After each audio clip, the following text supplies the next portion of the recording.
नमस्कार दोस्तों, स्वागत है आपका BMJ एकेडमी में। दोस्तों, आज के इस वीडियो में हम राज्य विधानमंडल के विषय में पढ़ेंगे। इस वीडियो में हम विधान परिषद, जो कि राज्य विधानमंडल का उच्च सदन कहलाता है, उसके बारे में सभी महत्वपूर्ण तथ्यों को देखेंगे। तो आइए दोस्तों, बिना देर किए शुरू करते हैं। Vidhan Parishad, legislative council. भारतीय संविधान के अनुच्छेद 169 में विधान परिषद के गठन और समाप्ति का प्रावधान किया गया है। विधान परिषद राज्य विधानमंडल का उच्च सदन कहलाता है। जिस राज्य में इसका गठन या समाप्ति करना हो, उस राज्य के 2/3 बहुमत विधानसभा से प्राप्त होना चाहिए। फिर उस प्रस्ताव को संसद में पारित किया जाता है, जिसके पश्चात किसी राज्य में विधान परिषद का गठन या समाप्ति किया जा सकता है। अनुच्छेद 171 में विधान परिषद की संरचना का वर्णन है। विधान परिषद की संरचना में विधान परिषद के कुल सदस्यों की संख्या उस राज्य के विधानसभा के कुल सदस्यों की संख्या का 1/3 से अधिक नहीं हो सकता, किंतु यह भी एक नियम है कि किसी भी अवस्था में विधान परिषद के सदस्यों की कुल संख्या 40 से कम नहीं हो सकती है। विधान परिषद की संरचना के अनुसार जो सदस्य होते हैं, उन सदस्यों का चुनाव निम्न तरीके से किया जाता है।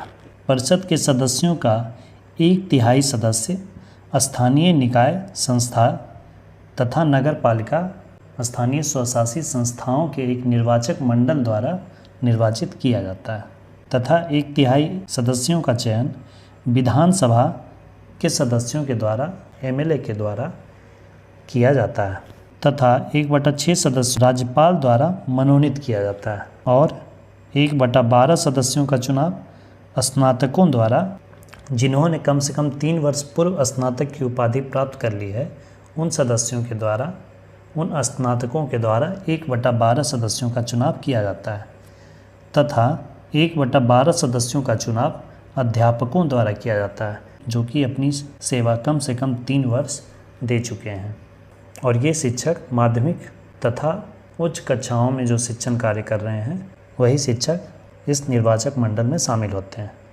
विधान परिषद के सदस्य बनने के लिए योग्यता भारत का नागरिक होना चाहिए तथा कम से कम 30 वर्ष आयु पूर्ण हो जानी चाहिए।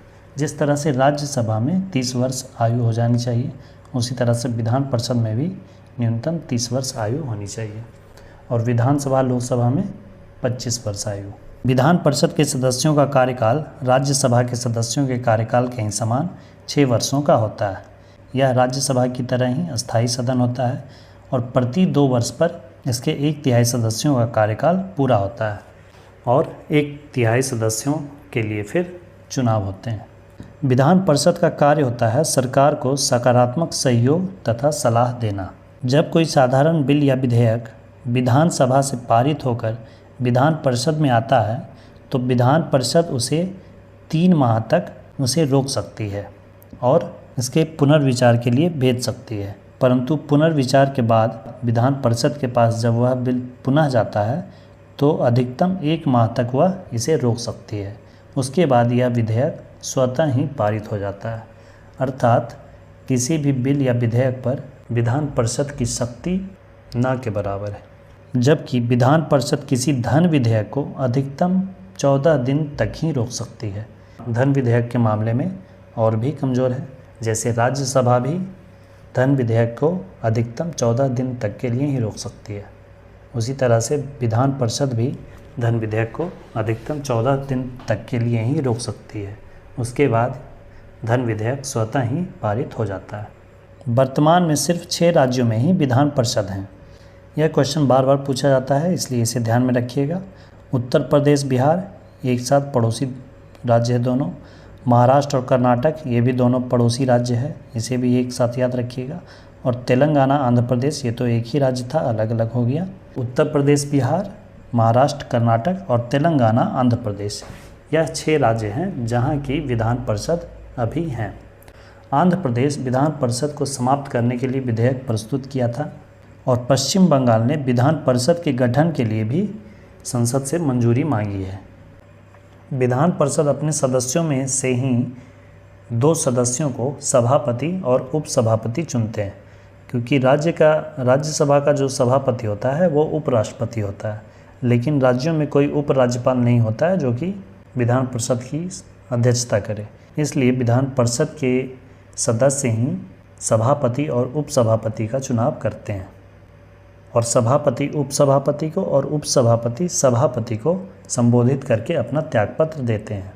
विधान परिषद की किसी भी बैठक के लिए कम से कम कुल सदस्यों का 1/10 सदस्य सदन में मौजूद होने चाहिए, जिसे कि गणपूर्ति कहा जाता है। तो ये गणपूर्ति सभी सदन के लिए होता है, चाहे लोकसभा हो, राज्यसभा हो या विधान परिषद हो या विधानसभा हो। सभी में गणपूर्ति के लिए 1/10 सदस्य होने ही चाहिए, तभी उस सदन को वैध माना जाता है। ये थे दोस्तों विधान परिषद से संबंधित कुछ प्रमुख तथ्य। अगले वीडियो में हम विधानसभा के बारे में पढ़ेंगे, जिसमें परीक्षा से महत्वपूर्ण बिंदुओं को देखेंगे। दोस्तों आई होप कि वीडियो आपके लिए हेल्पफुल हो। वीडियो को अपने स्टडी ग्रुप्स और फ्रेंड्स के साथ शेयर करें। वीडियो को अंत तक देखने के लिए धन्यवाद दोस्तों। जय हिंद।